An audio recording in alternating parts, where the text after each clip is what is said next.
खुदा बाप, बेटे और पवित्र आत्मा के नाम में आमीन।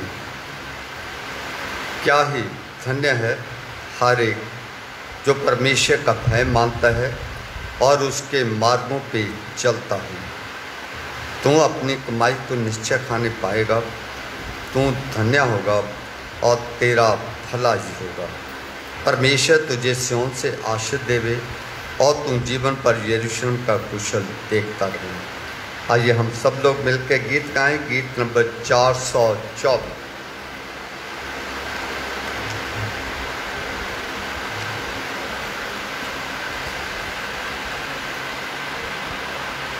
Four to four.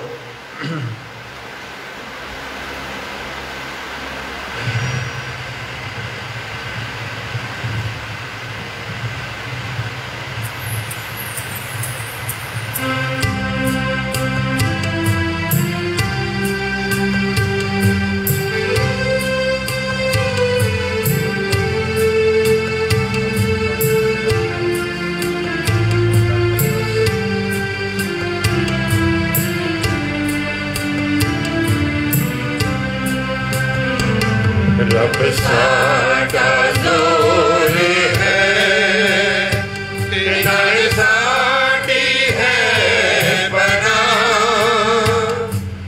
दे मदद सखियां विच जेड़ा साडा है खुदा। रब साडा जोर है, तेरे साडी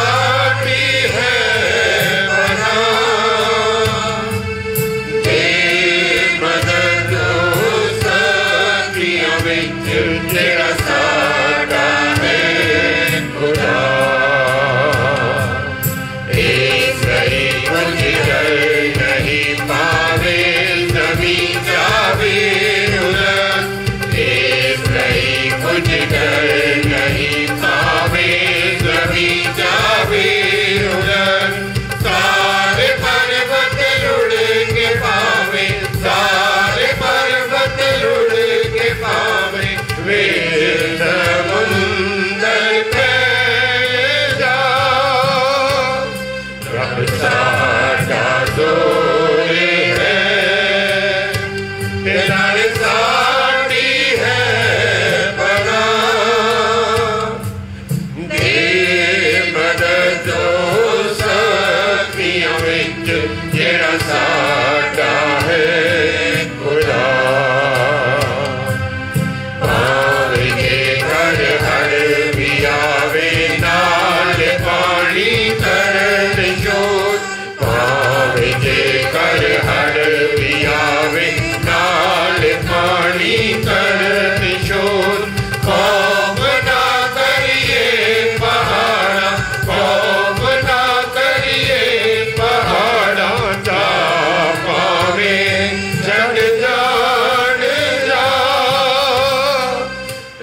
साडा जोर है, तेरा साडी है बना, दे मदद सखियां विच जेड़ा साडा है खुदा। एक नदी है खार दियां, शहर नू खुश कर दिया। एक नदी है तार दिया, शहर नू खुश कर दिया। पाक रब दे मस्कना नू, पाक रब दे मस्कना नू, जिसदा मालिक है खुदा। रब साडा जोर है, तेरा साडी है बना, दे मदद सखियां विच जेड़ा साडा है खुदा। है खुदा विच होवे दोनों न जुम्बिश होवेगी, है खुदा विच होवे दोनों न जुम्बिश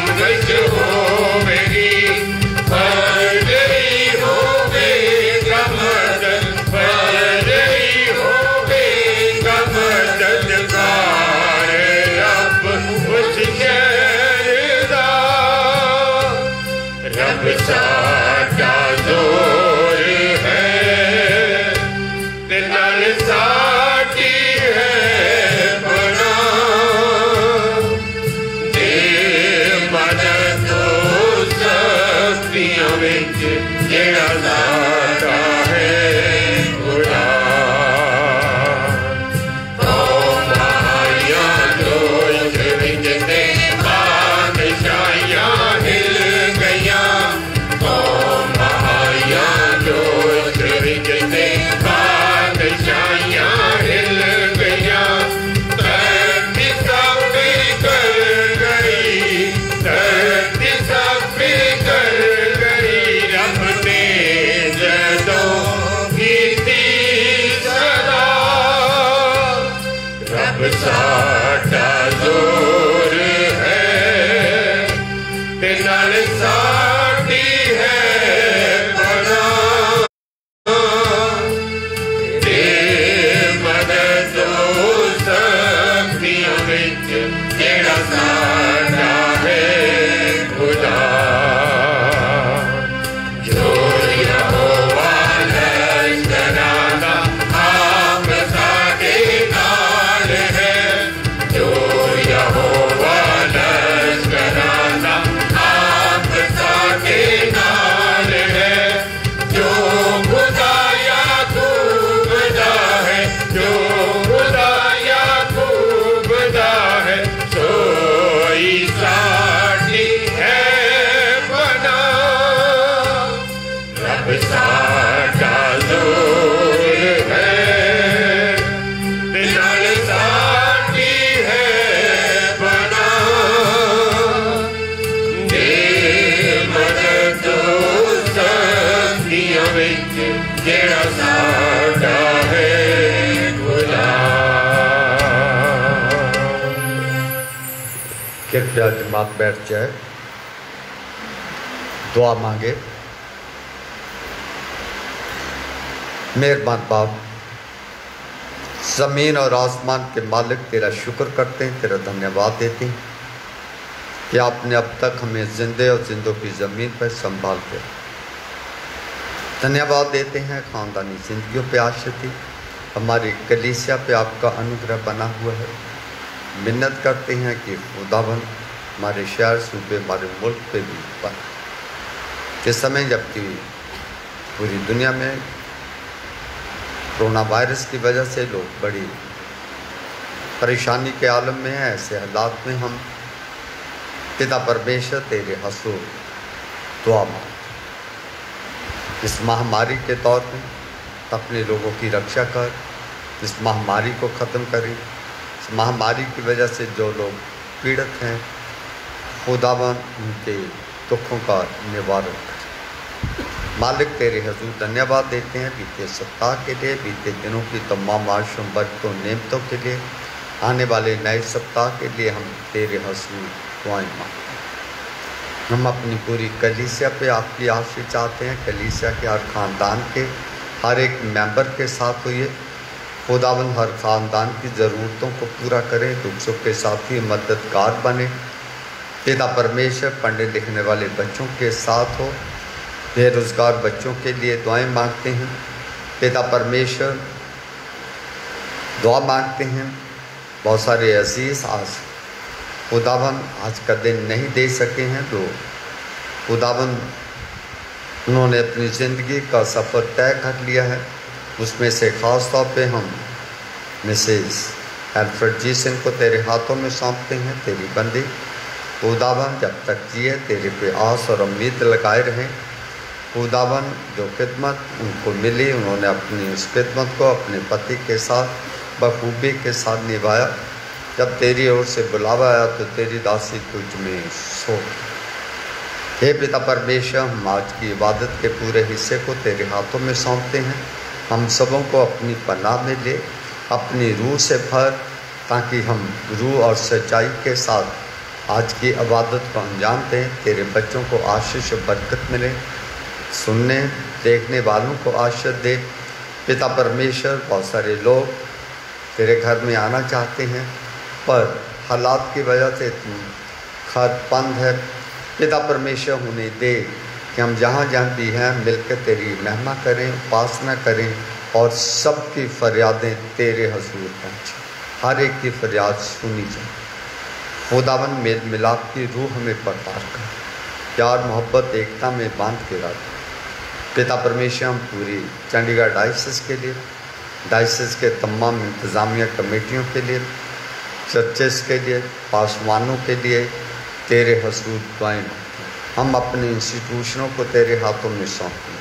CMC की बेहतरी, उनकी तरक्की की दुआएं मांगते हैं। डॉक्टर, नर्सेस को, पैरामेडिकल, हेल्पिंग स्टाफ और सफाई वर्कर्स को तेरे हाथों में सौंपते हैं जो बीमार लोगों की सेवकाई में लगे हुए।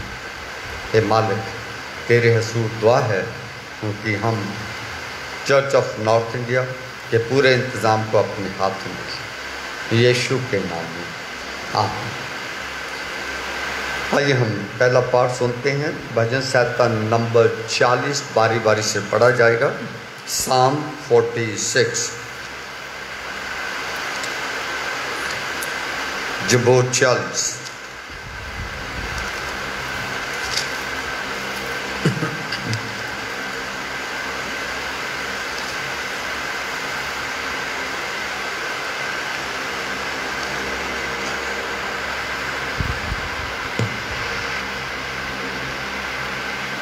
आइए हम भजन संहिता 40 बारी बारी से पढ़ेंगे और आखिरी आयत सब मिलकर पढ़ेंगे।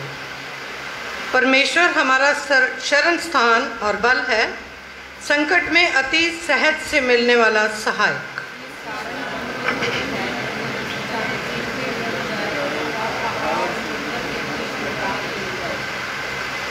एक नदी है,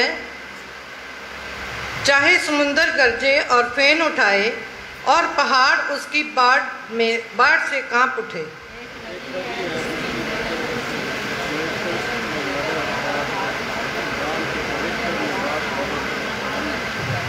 परमेश्वर उस नगर के बीच में है, वह कभी टलने का नहीं। पांव फटते ही परमेश्वर उसकी सहायता करता है।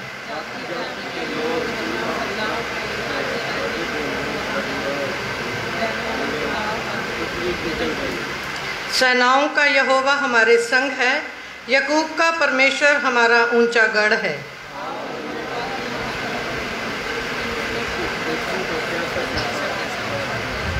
वह पृथ्वी की छोर तक की लड़ाइयों को मिटाता है। वह धनुष को तोड़ता और भाले को 2 टुकड़े कर डालता है और रथों को आग में झोंक देता है।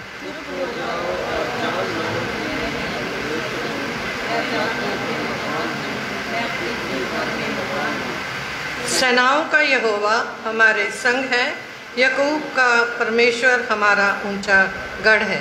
आमीन। Thank you.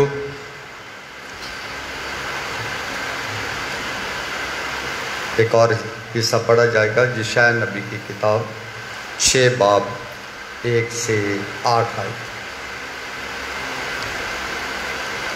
यशायाह भविष्यवक्ता की पुस्तक 6 बाब पहले पद से लेकर 8वें पद तक पढ़ा जाएगा।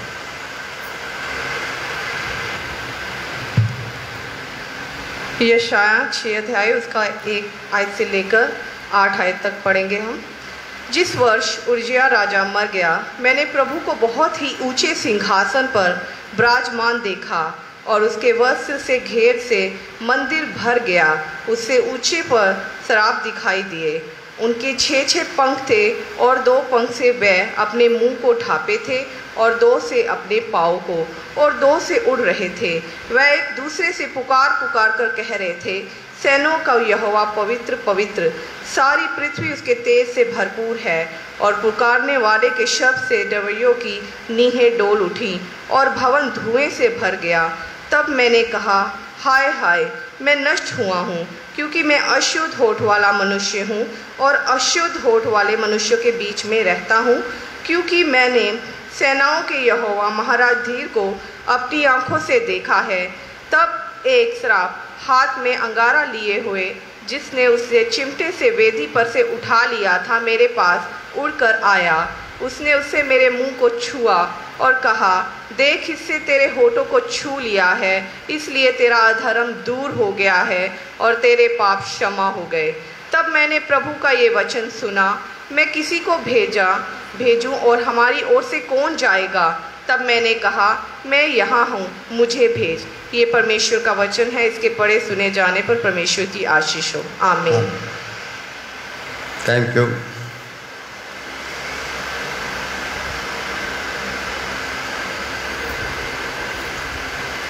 एक और हिस्सा सुनते हैं।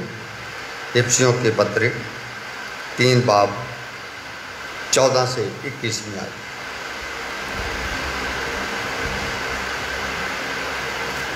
इफिसियों के नाम पौलुस के द्वारा लिखा गया खत, 3 बाब उसकी 14 से लेकर 21 में आए था। मैं पवित्र वचन में से पढ़ूंगी।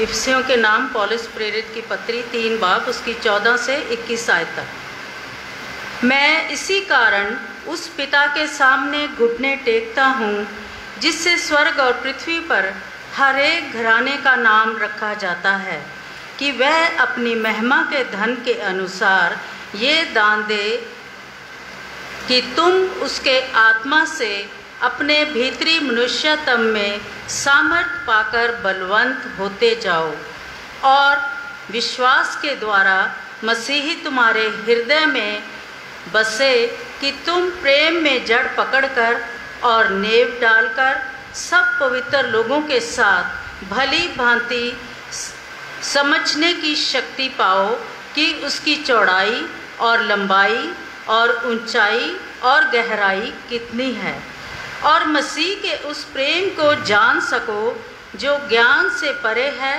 कि तुम परमेश्वर की सारी भरपूरी तक परिपूर्ण हो जाओ।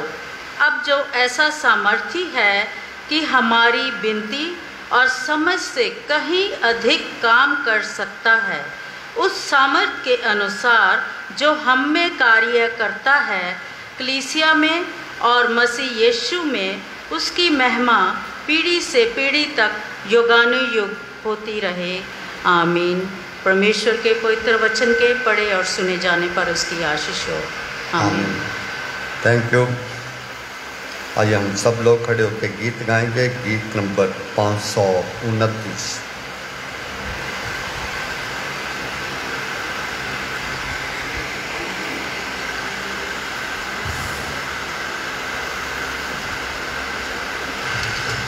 Stop.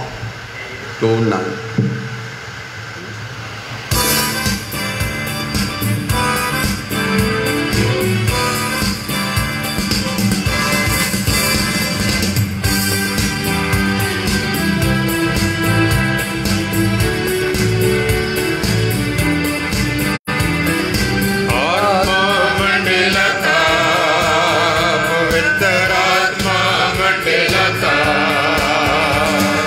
आत्मा मंडल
का हिस्सा सुनेंगे। अंजील का हिस्सा यूहन्ना की अंजील में से लिया गया है, उसका 16वां अध्याय, उसकी 5वीं आयत से लेकर 15वीं आयत के आखिर तक।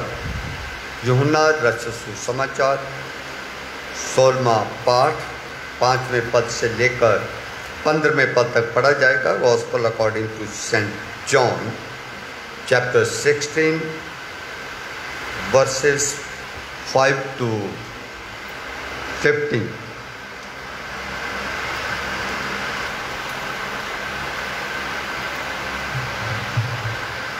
है यीशु मसीह तेरा जलाल हो। परंतु अब मैं अपने भेजने वाले के पास जाता हूँ, और तुम में से कोई मुझसे नहीं पूछता कि तू कहाँ जाता है। परंतु मैंने जो ये बातें तुमसे कही हैं, इसलिए तुम्हारा मन शोक से भर गया है।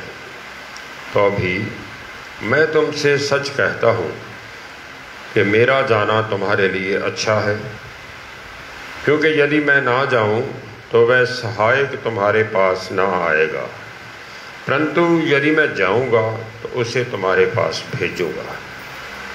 वह आकर संसार को पाप और धार्मिकता और न्याय के विषय में निरुत्तर करेगा। पाप के विषय में इसलिए कि वे मुझ पर विश्वास नहीं करते, और धार्मिकता के विषय में इसलिए कि मैं पिता के पास जाता हूँ और तुम मुझे फिर ना देखोगे। न्याय के विषय में इसलिए कि संसार का सरदार दोषी ठहराया गया है। मुझे तुमसे और भी बहुत सी बातें कहनी हैं, परंतु अभी तुम उन्हें सह नहीं सकते।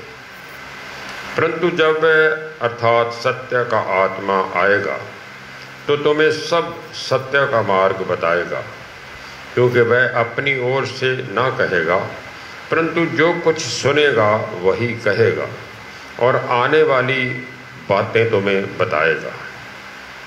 वह मेरी महिमा करेगा, क्योंकि वह मेरी बातों में से लेकर तुम्हें बताएगा।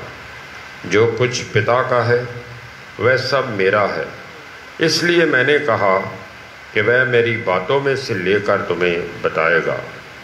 ये मसीह की इंजील है। आए खुदावन यीशु तेरी तारीफ हो। आमीन। Thank you. कृपया तुम आप बैठ जाए।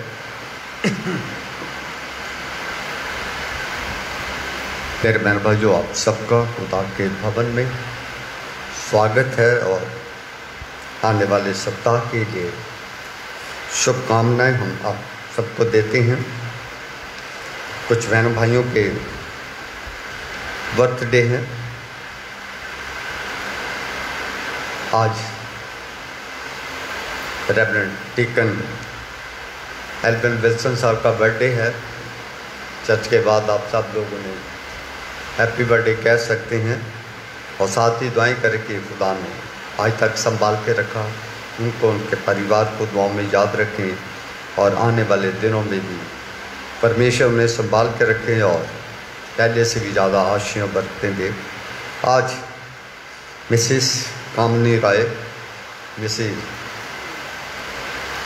खजांची की वाइफ है, इनका भी आज बर्थडे है, और हम इनको भी शुभकामना देते हैं। दो कई नाम हमारे पास आए हैं, और भी जिनके बर्थडे हैं, परमेश्वर उन सब की ज़िंदगी में बहुत सारी आशीष खुशियाँ लेकर आएँ। एक शादी की सालगिरह है, मिस्टर और मिसेस रजिंदर गवाल की आज शादी की सालगिरह है। आप उनको भी दुआ में याद करें। खुदा उनकी ज़िंदगी में ख़ानदानी ज़िंदगी पे 100 गुना आशीष बरकत दे। और इस मौके पर सिस्टर कामनी अपने बर्थडे की खुशी को गीत के द्वारा आप सबके साथ बांटना चाहते हैं, तो आपके सामने एक गीत गाएंगे।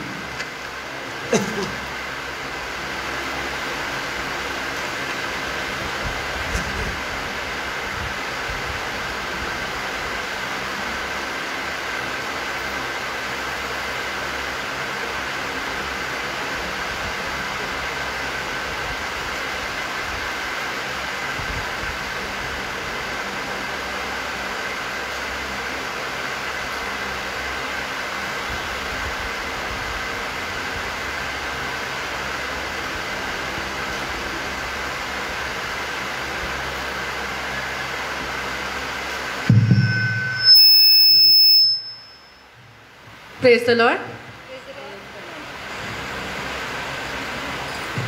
Praise the Lord. मैं परमेश्वर का धन्यवाद करना चाहती हूँ कि पिछले साल उसने हम सबको सलामती से रखा और आज मुझे नया दिन दिखाया और नया साल दिखाया। और मैं परमेश्वर से ही प्रार्थना करती हूँ ये आने वाला साल हम सब के लिए और ख़ास तौर से मेरे परिवार, मेरी बेटी के लिए बहुत बहुत मुबारक हो। और मैं पाल साहब का धन्यवाद करती हूँ कि उन्होंने मुझे मौका दिया कि मैं ये गाना गा सकूँ।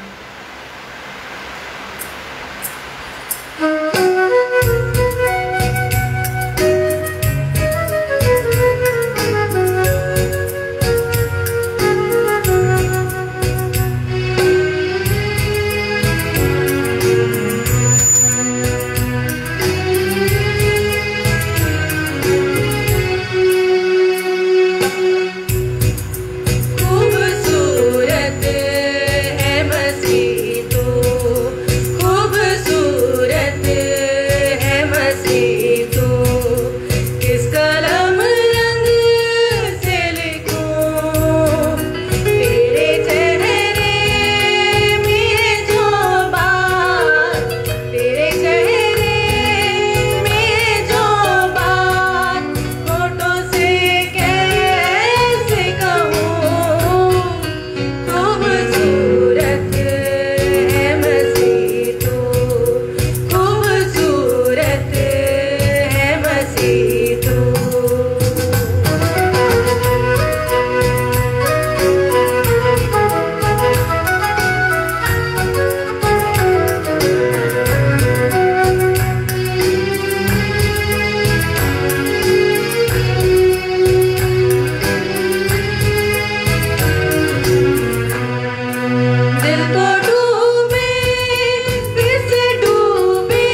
Thank you very much, may God bless you.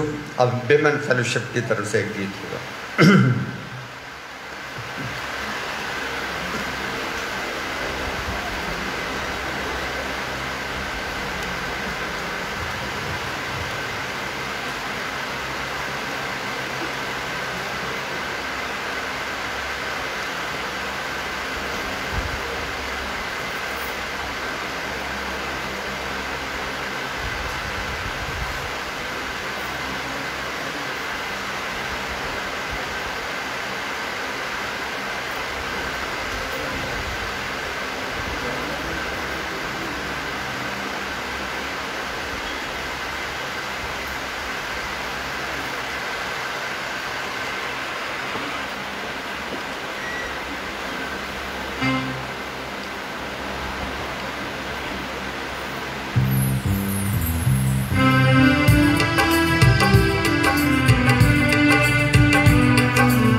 Thank you very much.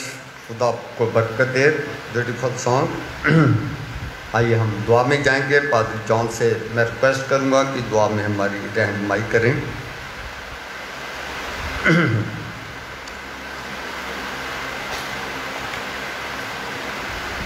John साहब।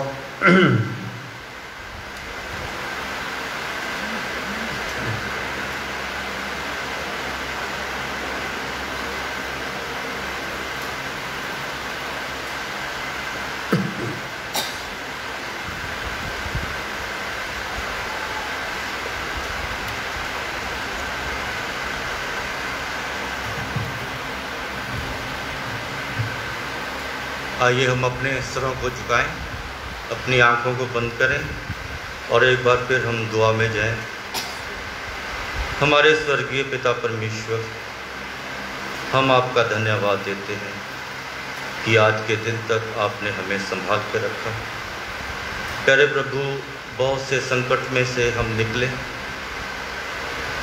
और बहुत सी परेशानियों हमारे ऊपर आई, मगर आपने उन सब से हमें बचाया और आज के दिन में पहुंचाया।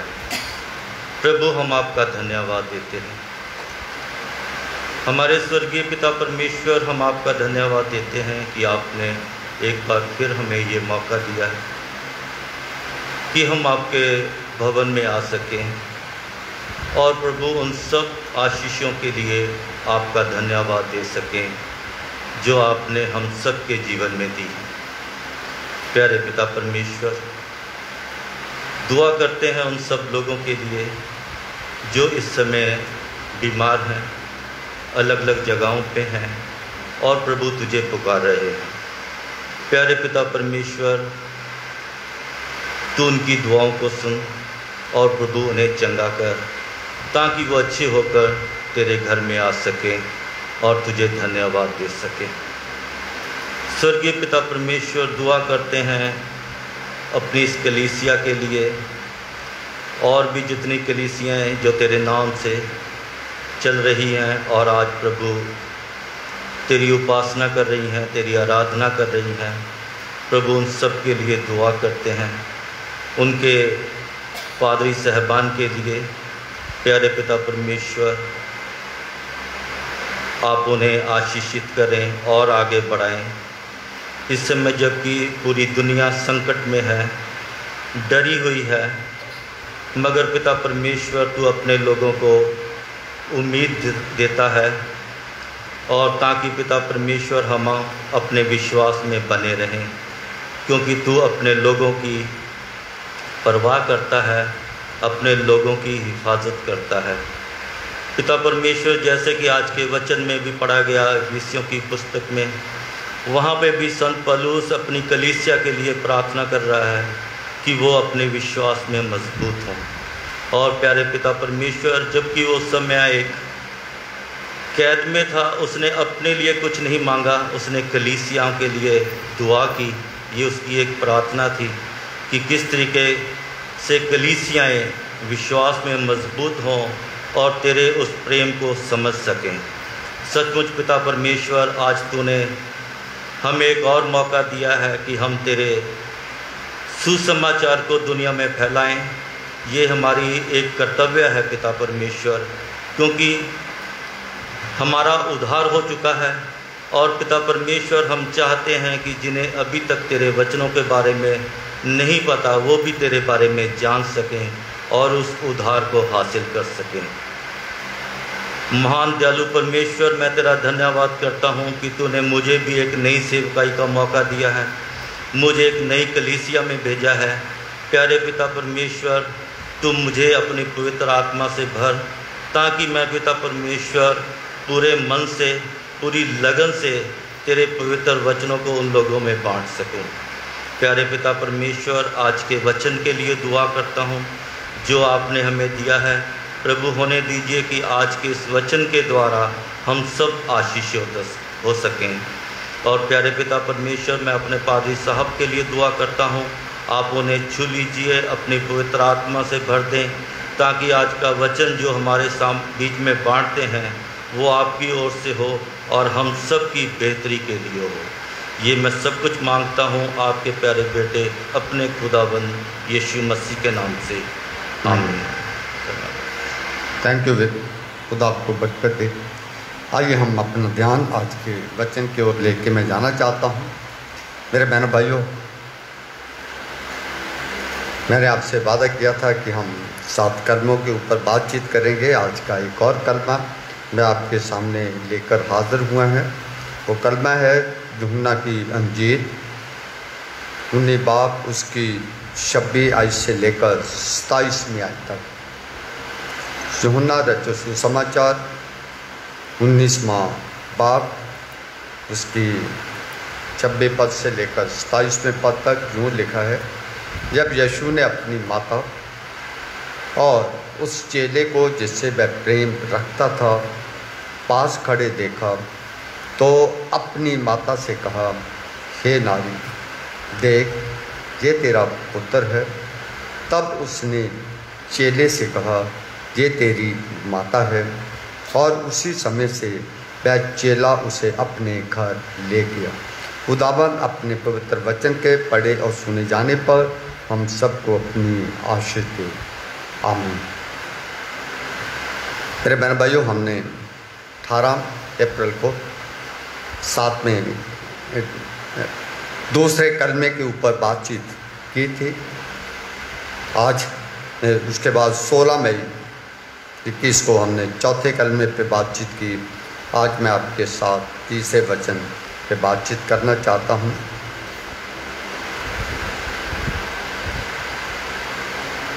इस वचन को अगर आप अलग अलग वर्जन में देखें तो जो न्यू इंटरनेशनल वर्जन है वो एक बहुत प्यारा शब्द इसमें देता है, When Jesus saw his mother there and the disciple whom he loved standing nearby, he said to his mother, Dear women.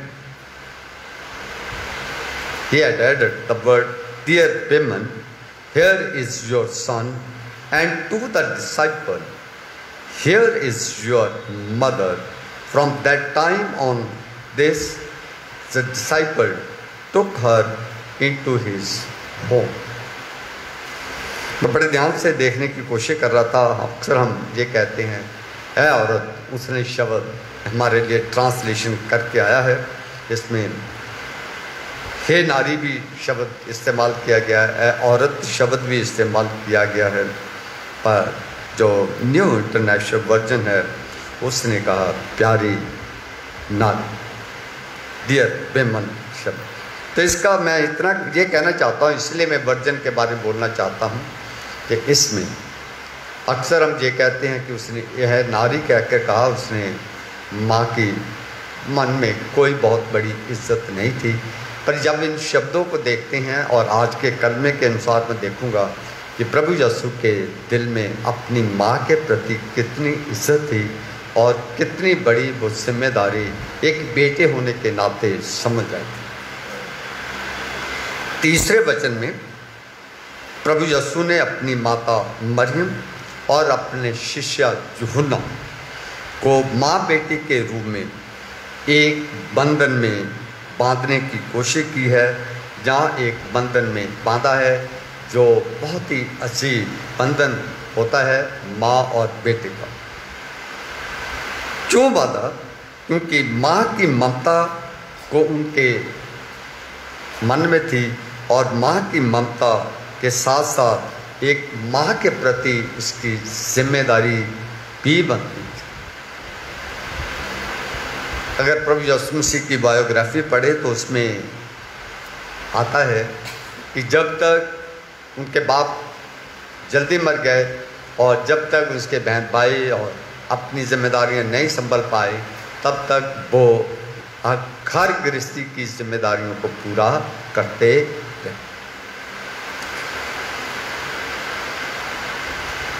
ये जिम्मेदारी उन्होंने चेले यूहन्ना को दी, जैसे वो बहुत उसे प्यार करते थे। इसमें भी लिखा हुआ है कि वो उसे बहुत प्यार करते थे, इसीलिए जिम्मेदारी दी। आगे मैं बताऊंगा कि यही नहीं कि वो यूहन्ना को बहुत प्यार करते थे, इसीलिए उसने माँ की जिम्मेदारी दी। इसके साथ साथ और भी बहुत सारी बातें इसी के साथ जुड़ी हुई हैं।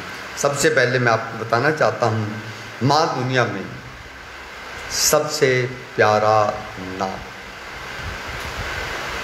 माँ का रिश्ता दुनिया में अजीब रिश्ता, माँ से बड़ा कोई रिश्ता नहीं होता है। जब मदर डे मना रहे थे, लोग मना रहे थे ना पिछले दिनों में, तो एक वीडियो पे दिखा रहे थे कि माँ की ममता क्या होती है, माँ का प्यार क्या होता है। उसमें एक यंग कपल है, अफेयर है उनमें, तो लड़की अपने बॉयफ्रेंड से कहती है, मैं तेरे से तब शादी करूँगी अगर तू पहले जा और अपनी माँ का कलेजा निकाल के लेके आ, तो मैं देखूंगी कि तू मुझसे प्यार करता है जब माँ से प्यार करता है। लड़का झट से उसकी बात सुनता है, जाता है, माँ का कत्ल करता है, मर्डर करता है और उसका कलेजा निकाल लेता है। और कलेजा निकाल के जब वो आ रहा होता है, हाथ पे रखे हुए धड़क रहा है कलेजा और हाथ पे लेके जा रहा है अपने गर्लफ्रेंड के पास दिखाने के लिए, देख मैं कितना प्यार करता हूँ। तो रास्ते में वो जब सोच रहा है तो उसको ठोकर लगती है। ठोकर लगने के बाद वो गिर जाता है, उसको चोट लगती है और हाथ में उसके माँ का जिगर था, वो भी गिर जाता है, उसको भी चोट लगती है। पर माँ उस कलेजे में से उसे आवाज़ लगा के क्या बोलती है, बेटा तुझे चोट तो नहीं लगी। तो ये उस दिन मदर डे के दिन ये बताया गया था कि माँ का प्यार कितना अजीब होता है, कितना निराला होता है। ये नहीं कि आप और मैं ही माँ बाप हैं, पर आपके और मेरे माँ बाप भी रहे हैं, आगे हमारे बच्चों के माँ बाप भी होंगे। माँ बाप का रिश्ता हम अपने तक सीमित रखते हैं, मैं माँ जब मैं बाप हूँ, पर ये भूल जाते हैं मेरा भी कोई बाप था, मेरी भी कोई माँ थी। जब मेरे बच्चे भी आगे किसी के माँ या बाप बनेंगे तो रिश्ते अपने तक सीमित नहीं होते हैं, रिश्ते व्यापक होते हैं। और उन रिश्तों की कदर अपने तक सीमित नहीं होती है, रिश्ते की कदर नाम से लेकर जब तक दुनिया रहती है तब तक उन रिश्तों की कदर रहती है। मेरे बहनों भाइयों, दुनिया में माँ का कद या स्टेटस और माँ की ममता क्या चीज़ है। दुनिया में माँ की ममता और प्यार से बढ़कर कुछ भी नहीं। उन्होंने माँ की इज्जत की, इन्होंने प्रभु यीशु ने माँ की इज्जत की, माँ की फिक्रमंदी की, इसलिए ये कार्य किया। आज के युग में भी कई लोग माँ की ना तो ममता की कदर करते हैं और ना ही उनकी सेवा के लिए उनके पास समय है, ना ही वो इज्जत। मेरे बहन भाइयों, माँ होती है, माँ दुनिया में सबसे निराली होती है। माँ की ममता को याद करने के लिए दुनिया में इस ओहदे को इज्जत देने के लिए कौन सा दिन रखा? Mother day. जितने भी दिन रखे जाते हैं, मैं ध्यान से देख रहा था, वो जो संस्था है वो यूनिवर्सल है, जिसे हम यूएनओ का हिस्सा कहते हैं, वो तमाम लोगों की सेवकाई को, उनके ओहदे को, उनके स्टेटस को, उनकी उस बड़ी कुर्बानी को मद्देनजर रखते हुए वो उनको सेवकाई को याद रखने के लिए वो एक दिन निश्चित करके देते हैं। लेबर डे है, मदर डे है, हाँ जी, फादर डे तो है नहीं पर लोगों ने ज़बरदस्ती बना दिया है ना, तो पेरेंट डे भी है ना, चलो किसी ना किसी दिन आ जाएगा। पर मदर की कदर करते हुए, मदर की ममता, उसकी खिदमत को देखते हुए ये मदर डे को महत्व दिया गया। और आज के इस कलमे में हम देखते हैं कि प्रभु यीशु के मन में भी माँ के प्रति बड़ी इज्जत है, कदर है और अपनी माँ की ममता को जानते हैं। डियर फ्रेंड्स, माँ कभी नहीं कहती बेटा तुम मुझे खुश रख, माँ कभी नहीं कहती कि तुम मुझे खुश रखना, पर माँ क्या कहती है? तो हमेशा खुश रहना। माँ कभी नहीं कहती तू मुझे खुश रखना, माँ कभी नहीं कहती तू मुझे खुश रखना, माँ कहती है बेटा तू सदा खुश रहना। प्रभु यीशु दुनियावी रिश्तों को भी जानते थे और उनको निभाना भी जानते थे और उन्हें निभाना भी आता था, मगर दुनियावी रिश्तों को ना जानते तो फिर वो आपके और मेरे जो प्रभु के साथ, जब परमेश्वर के साथ आत्मिक रिश्ते बनते हैं, उसकी बात वो कभी ना। हम अक्सर कहते हैं प्रभु यीशु हमारा परमेश्वर के साथ मेल कराने आए, यानी हमारे आत्मिक जीवन की उन्नति और तरक्की के लिए उन्हें भेजा गया, आत्मिक जीवन को बचाने के लिए। लेकिन वो दुनिया में आए, इंसान बने, अगर वो दुनियावी रिश्ता नहीं जानते हैं तो फिर आत्मिक रिश्ता कैसे वो निभा सकते हैं। पर उन्हें दुनियावी रिश्ते भी निभाने आते थे और उनको आत्मिक रिश्ते भी निभाने आते थे। सलीब पर से कहे गए पहले वचन में प्रभु यीशु माफ़ी और दया की बात करते हैं। तो पहला वचन हम कहते हैं उसमें माफ़ी और दया की बात करते हैं, दूसरे वचन में वो स्वर्ग के अधिकार की और शक्ति की बातें कहते हैं। पहले में माफ़ी और दया की बात करते हैं, मैं माफ़ करने वाला भी हूँ, परमेश्वर माफ़ करने वाला भी, मैं दयावान भी हूँ। दूसरे वचन में कहते हैं स्वर्ग का अधिकार मेरे पास और मेरे पास ताकत है ना, आज मेरे साथ स्वर्ग लोक में होगा, मेरे पास ताकत है, मेरे पास अधिकार है। परंतु तीसरे वचन में जिम्मेदारी भी है और जिम्मेदारी के साथ साथ माँ की ममता भी है। और इसी तीसरे वचन में एक प्रोविजन भी, एक व्यवस्था की बात भी कही गई है। यदि प्रभु यीशु ने अपनी माता के लिए व्यवस्था या प्रबंध या जिम्मेदारी की बात की है, तो प्रभु के पास प्रत्येक आने वाले, हर एक आने वाले विश्वासी की, हर एक श्रद्धालु की, हर एक मसीही की जो बेसहारा और पाप के बंधन में जुटे हुए हैं, उनसे पाप से छुटकारा दिलाने का भी प्रोविज़न उसके पास है। उसके बाद पापों से बचाने का भी प्रोविज़न है, प्रबंध है। हम जानते हैं कि जब भी प्रभु यीशु परमेश्वर के स्वरूप में कहते कि परमेश्वर के स्वरूप में थे, खुद खुदा थे, खुदा का बेटा खुद खुदा था, पर उन्होंने एक स्त्री से जन्म भी दिया। खुद खुदा है पर इंसान बनकर इस दुनिया में आए। इंसान बन के जब आए तो एक औरत को परमेश्वर ने चुना, जिसके द्वारा उन्हें इस संसार में लेके आए, माता मरियम के द्वारा। और इसीलिए कहते हैं कि उसने एक स्त्री से जन्म दिया और एक अच्छे पुत्र की तरह वह इस संसार को छोड़ते समय अपनी माँ की चिंता भी करते हैं और इसलिए उनकी व्यवस्था करके जाना भी चाहते हैं, क्योंकि उन्होंने व्यवस्था को भी पूरा किया था। क्योंकि व्यवस्था में क्या लिखा है? 5वां हुक्म, माँ बाप की इज्जत।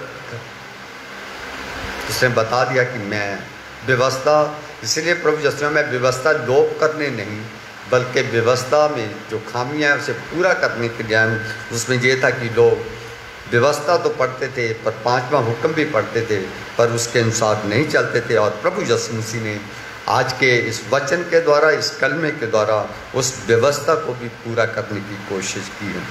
हर माँ बाप अपने बच्चों को इसलिए पालते हैं कि वे बच्चे जवान होकर उनके बुढ़ापे का सहारा, इसीलिए पालते हैं ना।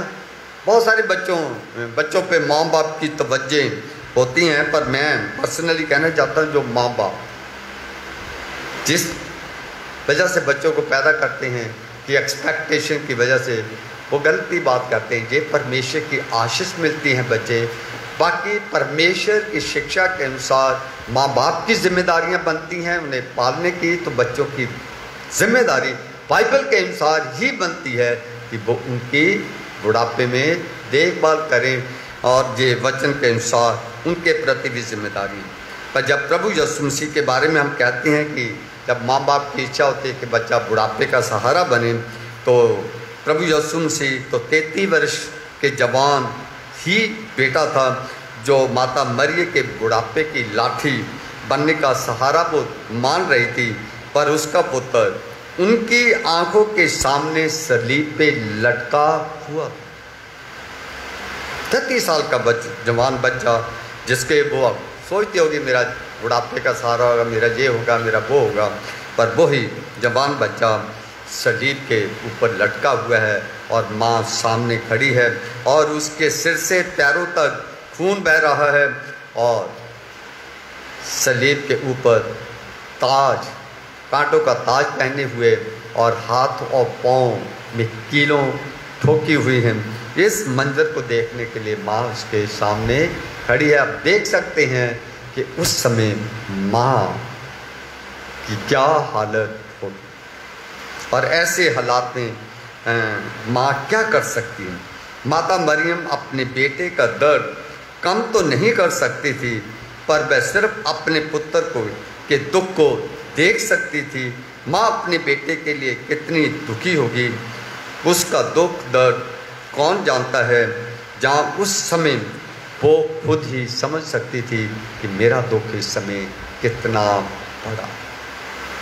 वो अपने दुख की बात करती है, लेकिन प्रभु यीशु मसीह जो दुख में है, दुख में होते हुए भी उनको अपने दुख की चिंता नहीं है। किसकी चिंता है? माँ की चिंता।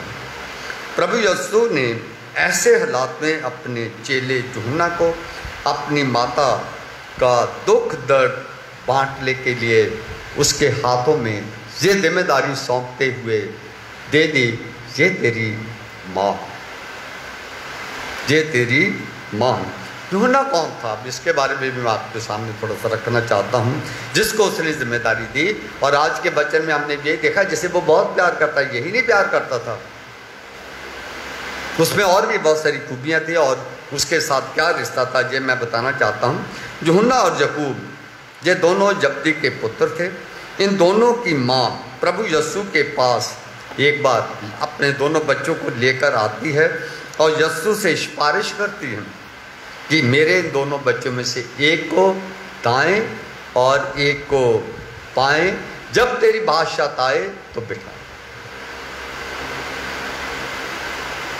तब मत्ती की इंजील 20 बाब उसकी 20 आयत से लेकर 23 आयत में आप घर जाके पढ़ सकते हैं। प्रभु यीशु के रूपांतरण के समय, ट्रांसफिगरेशन के समय, जब उनका रूप बदल गया था गेतसमने बाग में, तो उस समय भी जो 3 चेले प्रभु यीशु के साथ थे, उनमें से यूहन्ना एक था। पतरस, यूहन्ना और याकूब उनके साथ थे, जिसका अर्थ ये है कि यूहन्ना को सचमुच यीशु बहुत प्यार करते थे और प्यार ही नहीं करते थे, उस पर भरोसा भी करते थे। हम प्यार सबको करते हैं पर भरोसा सब पे नहीं करते। भरोसा उसी पे करते हैं जो हर दुख दर्द में हर जगह उसके साथ शामिल होता है और उसके हर काम में हाथ बटाता है। संत यूहन्ना ने यूहन्ना की अंजील भी लिखी। यूहन्ना 12 चेलों में से सबसे यंग चेला था, सबसे छोटा था, और उन्होंने यूहन्ना की अंजील लिखी और उनकी 3 पत्रियाँ भी पाई जाती हैं। और जो आखिरी किताब है मुकाशवा, जहाँ प्रकाशित वाक्य की किताब है, वो भी उन्होंने लिखी। यूहन्ना की माँ का नाम सलोमी था। यूहन्ना की माँ का नाम सलोमी था, जो माता मरियम की छोटी बहन, माता मरियम की छोटी बहन। जितने प्रभु यीशु मसीह के चेले थे उसमें से मैक्सिमम उनके रिलेटिव थे, मैक्सिमम उनके रिश्तेदार थे। माता मरियम की जे बहन जो थी सलोमी बड़ी धनी थी, यानी जितने भी थे मशवारे, पर इन मशवारों में से ये जो जब्दी ख़ानदान था ये सबसे अमीर मशवारा ख़ानदान था। पर यही नहीं कि वो अमीर मछलियाँ पकड़ने वाले ख़ानदानी लोग थे, पर बाइबल ये भी बताती है कि सबसे ज़्यादा जो आर्थिक मदद प्रभु यीशु की सेवकाई के लिए की जाती थी वो इसी सलोमी के परिवार के द्वारा प्रभु यीशु की खिदमत के कामों में खर्च किया जाता था। इसलिए प्रभु यीशु मसीह ने यूहन्ना को चुना उसकी, जबकि प्रभु यीशु मसीह के और भी बहन भाई थे और उसने अपने माँ को उन बहनों भाइयों के हाथ में नहीं सौंपा। इसीलिए ये स्वाभाविक था कि प्रभु यीशु ने अपनी माँ की देखरेख के लिए अपने मसेरे भाई को सौंपा था। कहा जाता है कि प्रभु के इस दायित्व को, इस जिम्मेदारी को यूहन्ना ने बखूबी के साथ 12 साल निभाया, क्योंकि प्रभु यीशु के सलीबी देने के बाद यानी माता मरियम का यूहन्ना को सौंपे जाना के बाद माता मरियम जो थी वो 12 साल जीवित रही। इसीलिए लिखा है कि वो 12 साल की उन्होंने जिम्मेदारी को निभाया, और जब जैसे ही माता मरियम का देहांत हुआ वो अपनी जिम्मेदारी से मुक्त हुआ। फिर उसके बाद वो प्रभु यीशु मसीह के सुसमाचार को सुनाने के लिए घर छोड़कर दूसरी जगह पर जहाँ परमेश्वर उसे लेके गया, यानी वो यरूशलेम से बाहर तब गया। वे वही चेला था जो यीशु के जी उठने की खबर मरियम मगदलीनी से पाकर पतरस के साथ दौड़कर यीशु की कब्र पर पहले पहुंचा था, क्योंकि वह उम्र में पतरस से छोटा था, शायद चेलों में से सबसे युवा चेला था और आप विवाहित भी था। बताया जाता है जब प्रभु यीशु मसीह ने तिब्रियास झील के तट पर जी उठने के बाद अपने 7 चेलों को दर्शन दिए, तो उन 7 चेलों में से यूहन्ना भी एक चेला। इसीलिए प्रभु यीशु मसीह को उस पर विश्वास भी था। वो ये भी जानते थे कि ये अब जो जिम्मेदारी मैं इसे दूंगा उसे बखूबी के साथ निभाएगा।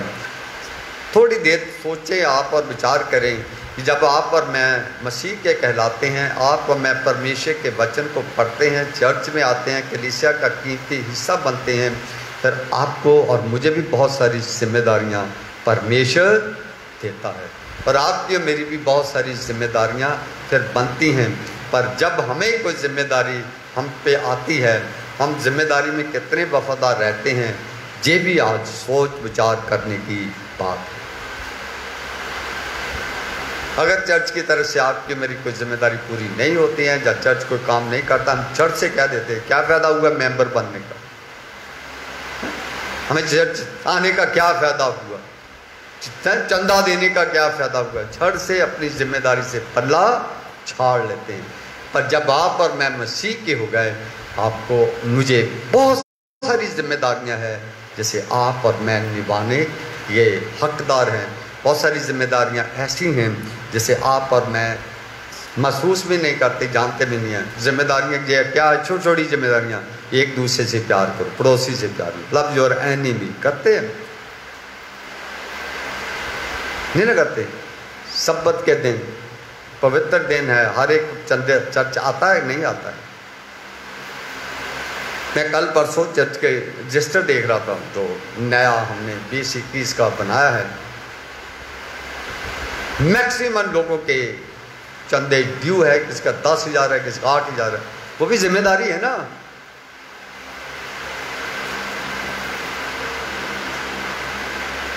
पर वो जिम्मेदारी तब पूरी करते जब कोई मर जाता, वो पूरे का पूरे चंदा दी जाती। तो ये जिम्मेदारी छोड़ी है तो आपने पल्ला झाड़ दिया। पर जो परमेश्वर ने जिम्मेदारी हमें दी है, उस जिम्मेदारी को भी महसूस। इससे अलावा और भी बहुत सारी हमारी जिम्मेदारियां हैं जो परमेश्वर ने हमें दी है।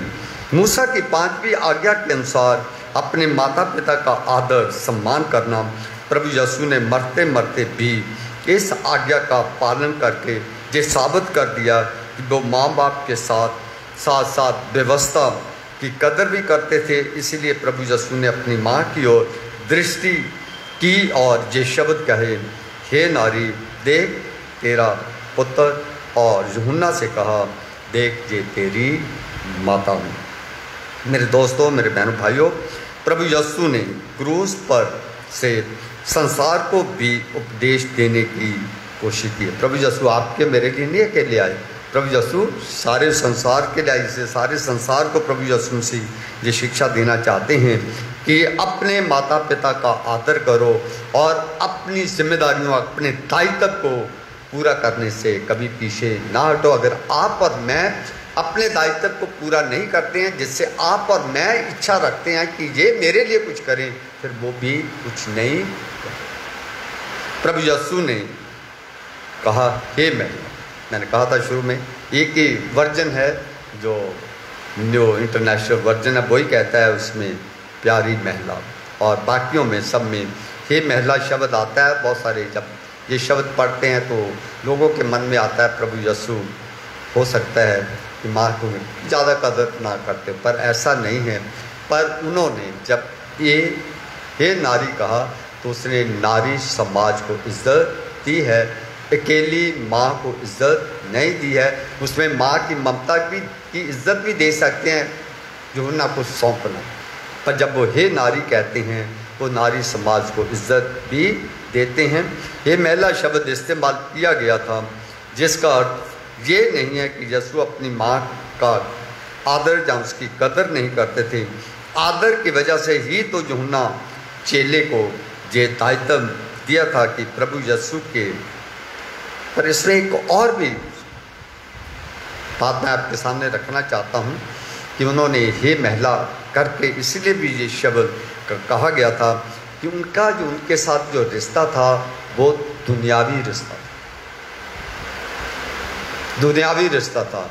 जब वो हे महिला कहकर करते हैं तो वो ये कहने की कोशिश करते हैं दुनियावी रिश्ते से बढ़कर मेरा इनके साथ आत्मिक रिश्ता भी है। आत्मिक रिश्ता दुनियावी रिश्तों से बढ़कर होता है, इसीलिए क्योंकि प्रभु यीशु मसीह इस संसार में गुनाहगार इंसानों के लिए पश्चाताप का संदेश लेकर आए। गुनाहगार इंसानों का परमेश्वर के साथ मेल कराने के लिए आए थे। प्रभु यीशु के पश्चाताप के कार्य के इस बलिदान देने के कार्य में माँ का कोई योगदान नहीं था, इसलिए उन्होंने हे नारी शब्द इस्तेमाल किया। पश्चाताप का बलिदान देने का जो कार्य था, जहाँ प्रभु यीशु का पापों के प्रति बलिदान था, उसका बेटे परमेश्वर के बेटे होने का दायित्व था, पर उसके माँ का दायित्व नहीं था। इसलिए बहुत सारे लोग कहते हैं कि उसने ये महिला शब्द इस्तेमाल किया क्योंकि उस समय दुनियावी तौर पे उसका माँ के केवल जन्म, माँ ने उसे केवल जन्म दिया था, उसकी पालना किया थी, लेकिन प्रायश्चित का कार्य ईश्वर कार्य था। ये कार्य प्रभु यीशु को अकेले ही करना था। प्रभु यीशु क्रूस पर अपने ठहराए हुए ईश्वरीय कार्य को पूरा कर रहे थे।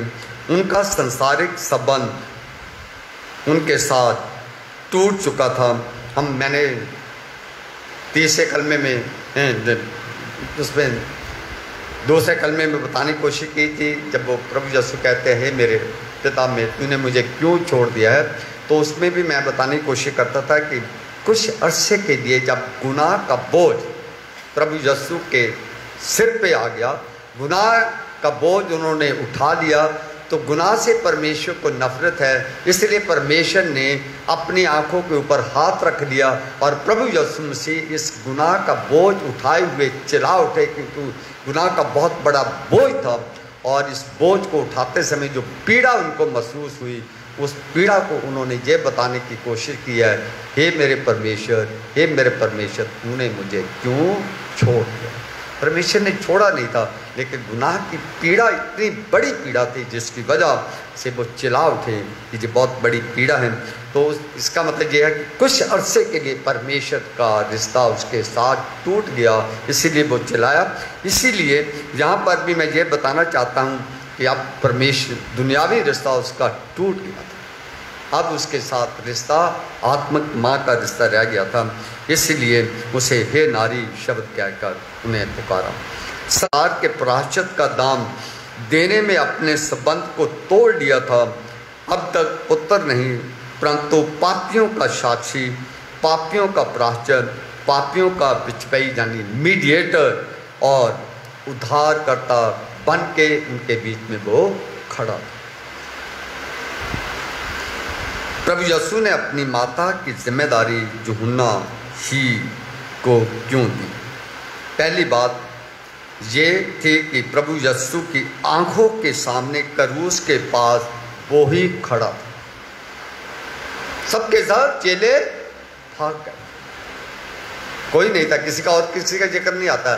जब तो 3-4 लेडी का जिक्र आता है, जहाँ ये यूहन्ना का जिक्र आता है, जबकि सब चेले छोड़कर भाग गए थे। वैसे तो प्रभु यीशु के कई और भाई बहन भी थे, उनके हाथों में ये जिम्मेदारी नहीं दी गई, क्योंकि बाइबल में लिखा है कि वो सब के सब प्रभु यीशु पे विश्वास नहीं करते थे। यूहन्ना 7 बाब उसकी 5वीं आयत में। इसलिए प्रभु यीशु मसीह अपनी माता को अविश्वासियों के घर में भी छोड़ना नहीं चाहते। वो नहीं मानते तो उसे मसीहा मानते नहीं, तो उसकी बदखोई करते थे, उसके खिलाफ रहते थे। दूसरी बात ये थी कि प्रभु यीशु मसीह को अपने शिष्य यूहन्ना पर विश्वास था कि ये मेरी माँ की सेवा बेहतर कर सकता है। यूहन्ना और माता मरियम माँ बेटे के रिश्ते के द्वारा आत्मिक और पवित्र बंधन के द्वारा एक नए विश्वासी के संबंध में जुड़ गए थे। अगर आप प्रेरितों के काम नाम की किताब पढ़ें, 2 अध्याय, उसमें लिखा तमाम चेले और माता मरियम उनके साथ मिलकर खुदावंद यीशु मसीह की इबादत किया करते थे। इस प्रकार प्रभु यीशु ने क्रूस पर से माँ के प्यार और संसारिक और आत्मिक और विश्वासी के प्रबंधन करके तीसरे वचन में प्रेम के रिश्ते को व्यापक रूप देने की कोशिश उन्होंने किया कि माँ और बेटे का प्यार बहुत अजीब होता है, क्योंकि प्रभु यीशु मसीह का प्रेम सदा ही निस्वार्थ था, स्वार्थ पे भरा हुआ नहीं थे। हमारे रिश्ते स्वार्थ पे बने रहते। हमारे रिश्ते कितने भी प्यार के क्यों ना, कब उसमें खटास आ जाए, कब हम स्वार्थ हमारे दिलों में आ जाए, कब मन में आ जाए, पैसे का आ जाए, धेले का आ जाए, बुराई का आ जाए, किसी प्रलोभन का आ जाए, किसी का लालच आ जाए, पता नहीं कब इंसान का स्वार्थ उसकी ज़िंदगी में आ जाए और वो गिर जाए। पर देखने वाली ये है कि प्रभु यीशु मसीह मरते दम तक भी सलीब पे मरने के करीब थे, तब भी उनका जो संसार के प्रति, माँ के प्रति जो प्यार था, जो जिम्मेदारियाँ थी, वो निस्वार्थ थी। वो समझते थे मेरे बाप ने मुझे क्यों इस संसार में भेजा। उनका सच्चा प्रेम दुख और कष्ट के सहते हुए भी अपनी जिम्मेदारियाँ कभी नहीं भूलता। मेरे बहन भाइयों, आज के इस युग में माता पिता की चिंता और प्रबंध बहुत कम लोग करते हैं। कई लोग तो छोड़ के भाग ही चले जाते हैं, है ना। पहला तीमुथियुस 5 बाब उसकी 8वीं आयत में, पर यदि कोई अपनों ही की और निज करके अपने घराने की चिंता ना करे तो वह विश्वास से मुकर गया और अविश्वासी से भी बुरा हो। पर यह भी कोशिश करनी चाहिए कि किसी को ठोकर भी नहीं लगनी चाहिए। बाइबल में लिखा है बच्चों को माँ बाप कई बार इतने कठोर हो जाते हैं, बाइबल बताते हैं कि बच्चों को रिस्क नहीं दिलाना। तो बच्चों के रिस्क आते हैं तो किसी को भी आप रिस्क नहीं चाहते। परमेश्वर के वचन में रहकर आपको और मुझे, अगर आप और मैं चाहते हैं कि वचन में रहकर किसी की खिदमत करते हैं, तो दूसरा भी चाहता है कि ये वचन में रहकर मेरी सेवा को अंजाम दे। मेरे बहन भाइयों, प्रभु यीशु की दया और कृपा हम सब पर ऐसी हो कि हम प्रतिदिन मुक्तिदाता यीशु के वचनों के द्वारा उसके प्रेम को समझ सकें। परमेश्वर के बाद दुनिया में माँ की प्रशंसा कौन कर सकता है? माँ के प्रेम के बराबर दुनिया में किसका प्रेम है? माता मरियम नारी जाति के लिए पवित्रता और त्याग की साकार पूर्ति है। एक किताब है, हो सकता है आप लोगों ने ना पढ़ी हो, द विजडम ऑफ सोलोमन। उसे हिंदी में प्रवक्ता ग्रंथ कहते हैं, जहाँ कलीसिया का ग्रंथ कहते हैं। ये सोलोमन बादशाह के द्वारा लिखी हुई है। जो 7 किताबें हमारी बाइबल में नहीं आती हैं उनसे एपोक्रिफा के नाम से कहते हैं। उसका 3रा अध्याय उसकी 4वीं आयत में लिखा है, जो अपने पिता पर श्रद्धा रखते हैं वे अपने पापों का प्रायश्चित करते हैं। श्रद्धा रखना भी किसी के प्रति जो है पाप के प्रायश्चित करने में मदद आपके मेरी करते हैं। 5वीं आयत में लिखा है, 3 बाब 5वीं, जो अपने माता का आदर करते हैं वे मानो धन का सज्जा करते हैं। तो माँ बाप का इज्जत करते हैं वो अपने लिए संपत्ति इकट्ठी करते हैं। पर आज के युग में ये है कि माँ बच्चों की ये चिंता रहती है हमारे माँ बाप के पास क्या है कि कैसे उससे वो छीना चाहिए। पर इसमें ये लिखा है कि अगर माँ बाप की जो इज्जत करते हैं वो अपने लिए धन इकट्ठा करते हैं। और 7वीं आयत में लिखा है जो अपनी माता को सुख देता है, जब पिता को सुख देता है, वह प्रभु का आज्ञाकारी है। वो ओबीडियंट बच्चे हैं। जो नहीं इज्जत करते हैं, जो सुख नहीं देते हैं, वो आज्ञाकारी नहीं है। 8वीं आयत में है जो प्रभु पर श्रद्धा रखता है वह अपने माता पिता का आदर करता है और उसकी सेवा करता है। जो परमेश्वर के प्रति श्रद्धा रखता है वो माँ बाप की सेवा करेगा। अगर जिसका परमेश्वर पे तो श्रद्धा है पर माँ बाप की सेवा नहीं करता है तो इसका अर्थ है कि वो आधा कानून मानता है, आधा कानून नहीं मानता है। उसका ईमान कमज़ोर है, कभी भी वो गुमराह हो सकता है। 11वीं आयत है पिता का आशीर्वाद उसके पुत्रों का घर सुदृढ़ बनाता है। बाप का आशीर्वाद आप और मैं जानते हैं पैट्रियार्कल, जिसमें हम अब्राहम इसहाक वो बाप बच्चों को आशीर्वाद देता था और उनका आशीर्वाद उनकी पीढ़ियों में कार्य करता था। तो बहुत सारे बच्चे सेवा करके उस आशीर्वाद को प्राप्त कर लेते हैं। चाहे धोखे से ही याकूब ने आशीर्वाद को प्राप्त किया था पर उसने बाप के आशीर्वाद को प्राप्त किया था। आशीर्वाद ने कार्य किया पर जो उसे धोखा किया था उसकी सजा उसे मिली। 18वीं आयत जो अपने पिता का त्याग करता वह ईश निंदक के बराबर है। जो माँ बाप की निंदा करते हैं वो परमेश्वर की निंदा करते हैं। जो अपनी माता को दुख देता है वह ईश्वर द्वारा अभिशप्त है। जो माँ बाप की बेइज्जती करते हैं वो श्रापित है। जब बुक ऑफ सॉलोमन कहता है उसमें से मैं आयतें आपके लिए निकाल के लाया था। प्रभु यीशु परमेश्वर की सब आज्ञाओं को जानते थे। प्रभु यीशु जानते थे, इसीलिए उन्होंने मरते समय भी, आखिरी समय भी उन्होंने जो समय माँ बाप के प्रति जो जिम्मेदारी बनती थी उसको पूरा किया। इसलिए जब पिता जीवित रहे उनके कामों परमेश्वर की अनमोल देन है। पारिवारिक जीवन में परमेश्वर रहता है। हम कहते हैं ना 2003 तो घर से शुरू होते हैं कि कलीसिया से शुरू होते हैं। 2003 का मतलब होता है घर से शुरू होना। बाइबल में लिखा है 1 से 2 फले भी हैं, है ना। परमेश्वर घर गृहस्थी क्यों बनाता है? 1 से 2 फले हैं क्योंकि उनके परिश्रम का फल अनोखा होता है। इसीलिए परमेश्वर कहता है पारिवारिक जीवन में परमेश्वर रहता है। हमें माँ बाप से प्यार होना चाहिए, बुढ़ापे का सहारा होना चाहिए। माँ से और भी कई शब्द निकलते हैं जो ही प्यारे और अर्थपूर्ण शब्द है। माँ से और भी कई शब्द हैं जो निकलते हैं।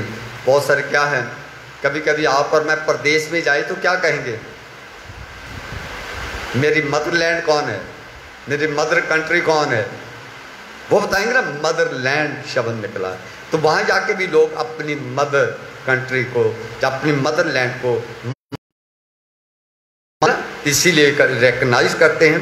जब पठानकोट का चर्च बना, आइए हम अपनी चर्च की क्वायर से गीत सुनेंगे और इस गीत के दौरान हदिया उठाया जाएगा।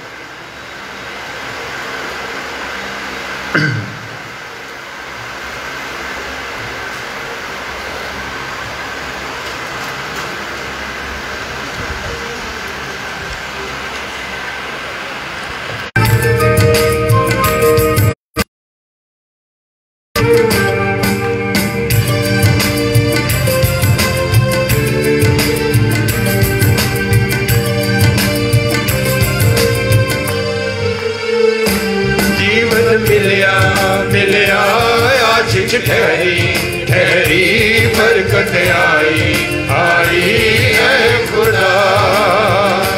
जीवन मिलिया आशीष ठहरी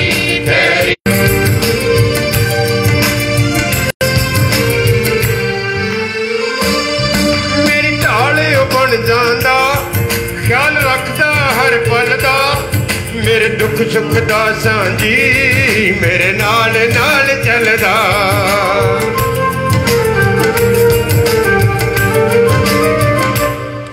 मेरी ढाल बन जांदा ख्याल रखदा हर पल दा। मेरे दुख सुख दा सांझी मेरे नाल नाल चलदा।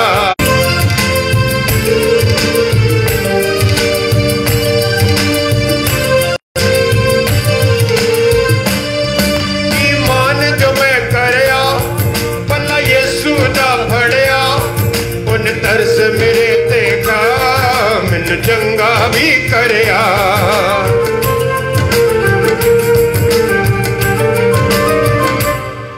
ईमान जो मैं करया भला यीशु दा फड़या।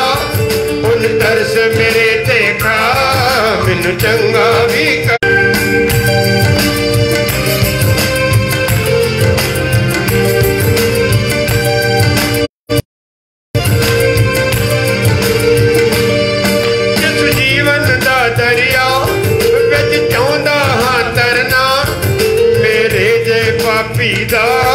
हाथ यीशु ने फड़ना।